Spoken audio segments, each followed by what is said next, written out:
কাশেমের মৃত্যুর একদিনের মাথায় 15 ছাত্র জনতাকে আওয়ামী লীগ পিটাইয়া হাসপাতালে পাঠাই দিছে। কেন পাঠাই দিছে? ওইখানেও একটা মব জাস্টিস করতে গেছিল এই ছাত্র জনতা। আর আমার এই ঘটনা ঘটছে, আওয়ামী লীগ কিন্তু মাঝে মাঝে গর্জন দিচ্ছে। এখন কিছু গর্জন ব্যক্তিগত কারণে দিচ্ছে। আপনি কারো বাড়িতে হামলা করবেন, তো সে যদি আপনারে মারে তখন আপনি বলবেন যে আওয়ামী লীগ আমার পিটাইছে, কিন্তু আপনি তার বাড়িতে কেন গেলেন? বিষয়টা তো যৌক্তিক হইতে হবে নাকি? আপনি একটা চেয়ারম্যান অফিসে গিয়ে তালা ঝুলাই দিবেন কেন ভাই? আইন আছে, আদালত আছে, চেয়ারম্যান অন্যায় করলে থানা পুলিশ এটার বিরুদ্ধে ব্যবস্থা নেবে। ঘটনার প্রেক্ষাপট হচ্ছে যশোরের কেশবপুরে। দেখেন, মব জাস্টিস বন্ধ করতে হবে। ছাত্র জনতা মানে এই না যে আমার যা খুশি মন চায় তাই করবো। যশোরের কেশবপুরে সাগরদাড়ি ইউনিয়ন পরিষদ চেয়ারম্যানের কক্ষে তালা দেয়াকে কেন্দ্র করে আওয়ামী লীগ এবং ছাত্র জনতার মধ্যে সংঘর্ষ হয়েছে। এতে 22 জন আহত হয়েছেন, যার মধ্যে 14 থেকে 15 জনই হচ্ছে ছাত্র জনতা। আপনার গতকালকে দুপুরে সাগরদাড়ি ইউনিয়ন পরিষদের সামনে এই ঘটনা ঘটেছে।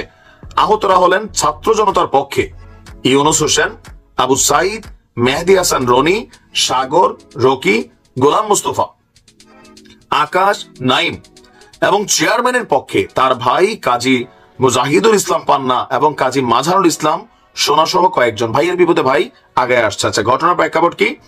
স্থানীয়রা বলছে যে সাগরদাড়ি ইউনিয়ন পরিষদের চেয়ারম্যান আপনার ও উপজেলা আওয়ামী লীগের সাংগঠনিক সম্পাদক কাজী মুস্তাফিজুল ইসলাম মুক্ত নিয়মিত ইউনিয়ন পরিষদ কার্যক্রম পরিচালনা করে আসছেন। বুধবার দুপুরে স্থানীয় ছাত্র জনতা পরিষদে গিয়ে চেয়ারম্যানের কক্ষে তালা ঝুলাই দিছে। বিষয়টি জানতে পাইরা চেয়ারম্যানের পক্ষের লোকজন আপনার ইউনিয়ন পরিষদের সামনে উপস্থিত হয়ে তালা খুলে দেওয়ার দাবি জানায়। তো এই সময় ছাত্ররা একটু চার্জে ছিল, তো আওয়ামী লীগের যারা এখানে ছিল চেয়ারম্যানের লোকেরা চার্জটা কমাই দিছে। আর এই কমাকমের মধ্যে কি হয়েছে? 9 জন এই মুহূর্তে হাসপাতালে ভর্তি, 15 জনের অবস্থা আশঙ্কাজনক।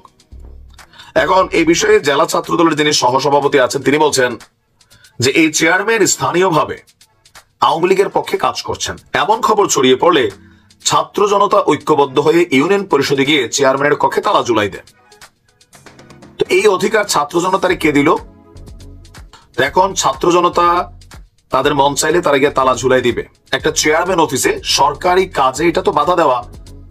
একজন চেয়ারম্যান, তিনি হচ্ছেন পার্ট অফ গভর্নমেন্ট, মানে সরকারের একজন কর্তা।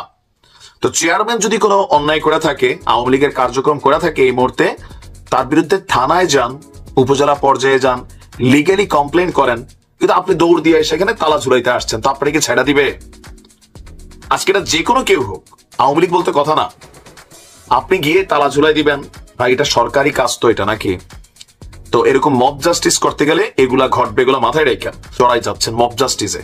সরকার কিন্তু খুবই হার্ড লাইনে ডেভিল হিসাবে কিন্তু ট্রিট করবে, বাইরে এটা মাথায় রেখেন।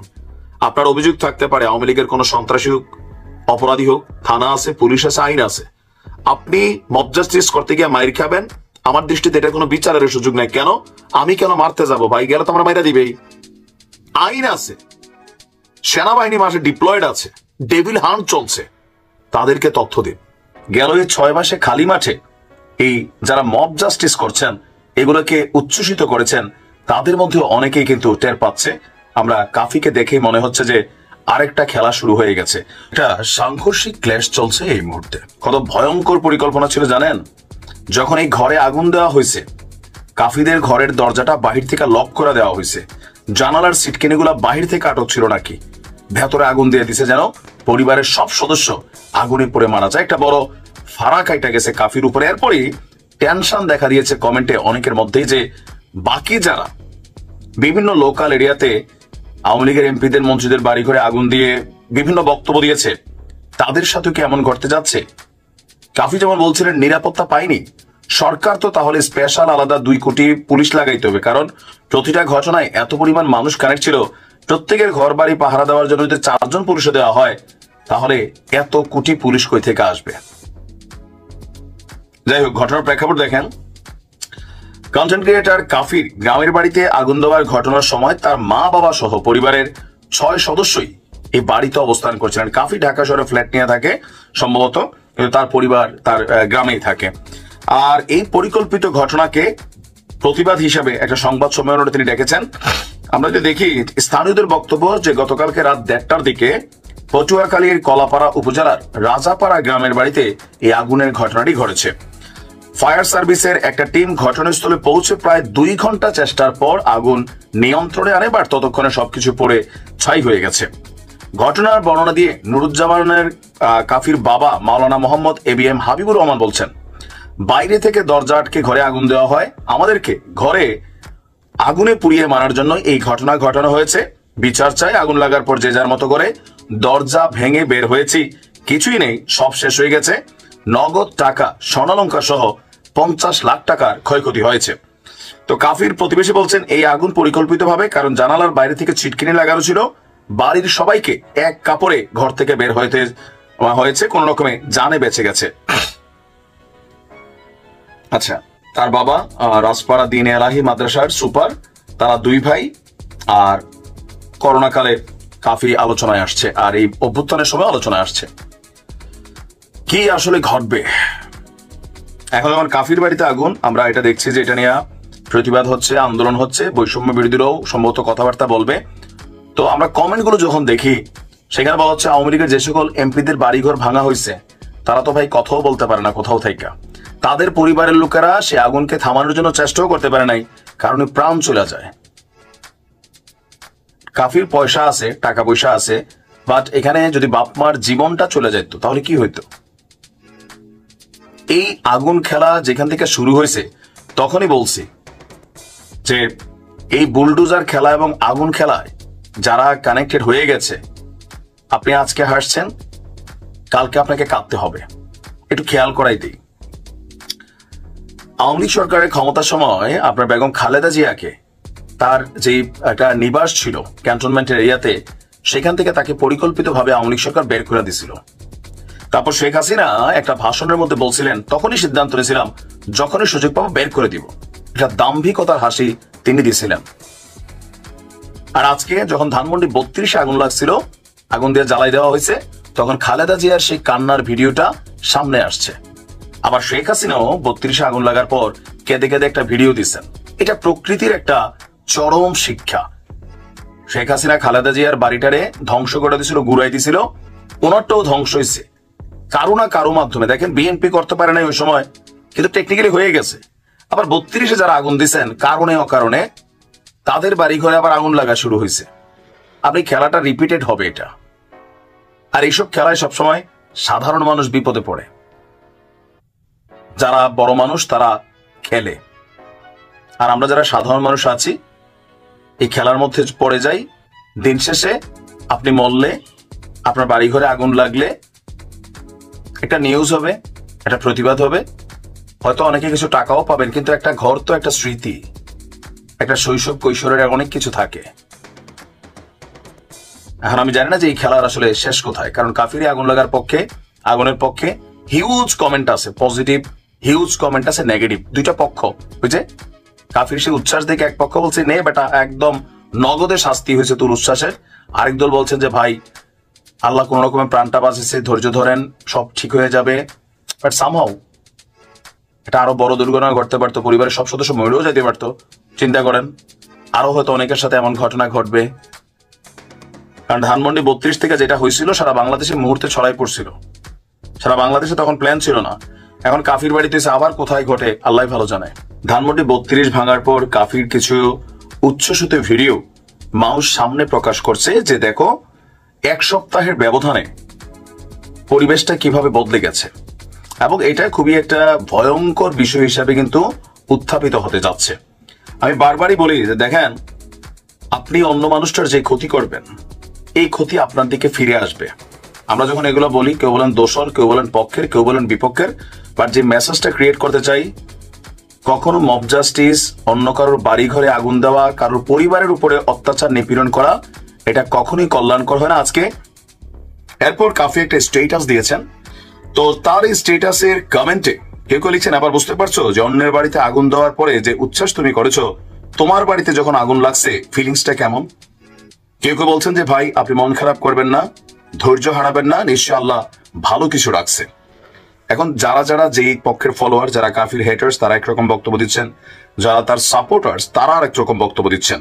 আমরা যদি দেখি যে কাফির বাড়ি হচ্ছে পটুয়াখালী জেলার কলাপাড়া উপজেলায়, 2019 থেকে কন্টেন্ট তৈরির কাজ করে।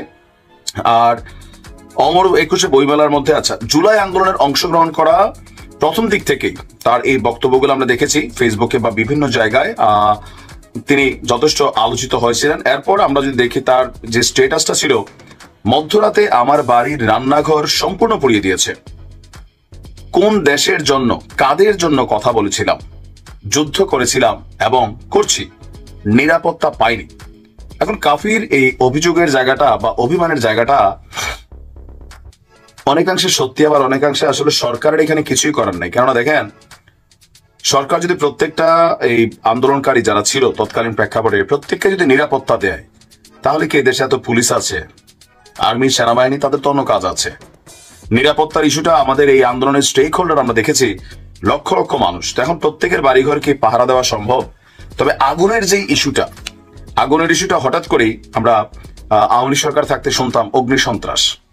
তো গেল কয়েকদিন যাবৎ আওয়ামী লীগের এমপিদের বাড়িতে যে ঘটনাগুলো ঘটেছে, সেগুলোর ফলে মানুষের মধ্যে সেই অগ্নি সন্ত্রাস ইস্যুটা অনেকটা কাজ করে যাচ্ছে। কেউ বলছেন যে না, একদম উচিত শিক্ষা হয়েছে, আওয়ামী লীগ 16 বছর বাংলাদেশকে লুটপাট করছে, ধ্বংস করছে, এদের তো এমন সাজাই হওয়া উচিত। এখন আবার যখন যারা এই ঘটনাগুলোতে উচ্ছ্বাস প্রকাশ করছে, তাদের অনেকের বাড়িতেই বা অনেকের সাথে এখন নানান ঘটনা ঘটা শুরু হয়েছে, তখন আবার অন্যরা বলছে কেন ভাই, তাদের বাড়ি বাড়ি না, তোমারটা বাড়ি, তো তোমারটা তো আগুন দিছে, তুমি পারলে ঠেকাও, তারাটা ঠেকাইতে পারে নাই, তুমি তোমারটা ঠেকাইতে পারো নাই। বিষয়গুলো কিন্তু অশনি সংকেত। আমরা এর আগে সরকার পরিবর্তনের দৃশ্যপট দেখেছি, যারা অন্যায় করেছেন, লুটপাট করেছেন, দেশ ছেড়ে পালিয়ে গেছেন, অনেকেই মামলা খেয়েছেন, মিথ্যা মামলার শিকারও হয়েছেন, হামলারও শিকার হয়েছেন। কিন্তু আসলে কার বাড়ি ঘর এইভাবে আগুন দিয়ে পুড়িয়ে দেওয়া অথবা বুলডোজার দিয়ে গুড়িয়ে দেওয়া, এই ট্রেন্ডটা কিন্তু আমরা এর আগে দেখি নাই। এখন দেখেন, এই কথাগুলো বললে অনেকে বলবেন যে তুমি এগুলোর পক্ষে অবস্থান নিচ্ছ। না, আমি ভবিষ্যতের পক্ষে অবস্থান নিচ্ছি। কারণ বাংলাদেশে নেগেটিভ জিনিসগুলো আমরা এত দ্রুত মাথায় নেই, পজিটিভ কখনো নেই না। ধরেন আওয়ামী লীগ সরকারের 10টা ভালো কাজ আপনার যদি বলি, আপনার মাথায় একটাও আসবে না। কিন্তু যদি 10টা খারাপ কাজ বলি, আপনি 10,000 খারাপ কাজ বলে ফেলবেন। কেন? খারাপটা মানুষ মনে রাখে। এর আগে আমরা এরকম বুলডোজারের ঘটনা স্বাধীনতার পরে আমি জানি না যে এইভাবে র্যাপিডলি কোথাও দেখছি কিনা। তো এখন যারা উচ্ছ্বাস করছেন, আগুনের পরে যারা এগুলো নিয়ে সমর্থন করেছেন, এই যে শুরু হয়েছে নি, সরকার কখনোই এই সমন্বয়কদের প্রত্যেকের বাড়ি, এই ছাত্র আন্দোলনের নেতাদের প্রত্যেকদের বাড়ি, এটা সরকার পাহারা দিতে পারবে না। এখানে অনেকের ফুটেজ চলে আসতেছে, কে কোথায় গিয়া বিভিন্ন জায়গায় বক্তব্য দিচ্ছেন। আপনারা তো বাড়ি আছে, কাফির বাড়ি থেকে আগুনের ঘটনা একটা মেসেজ কিন্তু ক্রিয়েট করছে। এগুলা অশনি সংকেত, শত্রুতা থাকতে পারে। আগের দিনে যখন রাজা বাদশাহরাও যুদ্ধ করতো, একটা নীতি ছিল কি জানেন? কারোর বাড়ি ঘর, কোন নারী, শিশু, এদের উপরে কখনো কোনো হাত দিত না। যুদ্ধ হইতো পুরুষে পুরুষে, বীরে বীরে লড়াই হইতো। আর আজকের দিনে আইসা গত 15 বছর আওয়ামী লীগ অনেক ধরনের কর্মকাণ্ড করছে, অনেক। আমাদের প্রশাসনকে ব্যবহার করা, বাবাকে পায় নাই, ছেলেকে তুলে নিয়ে আসছে, মারে তুলে নিয়ে গেছে, ভাইরে তুলে নিয়ে গেছে, স্ত্রীরে তুলে নিয়ে গেছে, এরকম অনেক ঘটনা ঘটছে। সেই ঘটনাগুলোর প্রেক্ষাপটে আওয়ামী লীগ সরকারের এই পতন ঘটেছে। এখন আবার যেই 5 থেকে 7 তারিখ পর্যন্ত সম্ভবত, তাই না, একটা ট্রেন্ড সব জায়গায় ছিল। এখন অনেকের মধ্যে আতঙ্ক দেখা দিচ্ছে। কাফির বাড়িতে আগুন লাগার পরে আমি কমেন্টে দেখছিলাম অনেকে টেনশন করছেন যে অপরাধীদের ধরা হোক। তো কেমনে ধরবে ভাই? এখন আপনি যে 10 জন মানুষের ধরে নিয়ে আসলেন, প্রকৃত অপরাধী কারা, তাদেরকে আইডেন্টিফাই করার কোনো সুযোগ আছে? এই ট্রেন্ডটা ভালো না, ভালো না। আরেকজন প্রবাসী দেখছিলাম স্ট্যাটাস দিছে যে জুলাই অভ্যুত্থানে ধানমন্ডি 32 থেকে যখন ভাঙচুর হইলো, ধানমন্ডি 32-এ লুটপাট হইলো, শেখ হাসিনা যখন পালাই গেলেন, মানুষ খুশিতে এটা সেটা নিয়ে গেছে। তো একজন ভাই একটা লাকিজ নিয়ে বাড়িতে গেছিল মাথায় করে, নিশ্চয় অনেকেই পোস্টটা দেখছেন। তার বাড়িতেই গেল 2 দিন আগে ডাকাতি হয়েছে। তো তিনিও এরকম কাফির মতন মন খারাপ করে একটা স্ট্যাটাস দিচ্ছেন। দেখেন, খারাপ জিনিস যেটা, যে ব্যক্তি অপরাধ করছে তার বিচার 100% আমরা সবাই চাই। তো কারো বাড়ি ঘরে আপনি বুলডোজার চালাই দিবেন,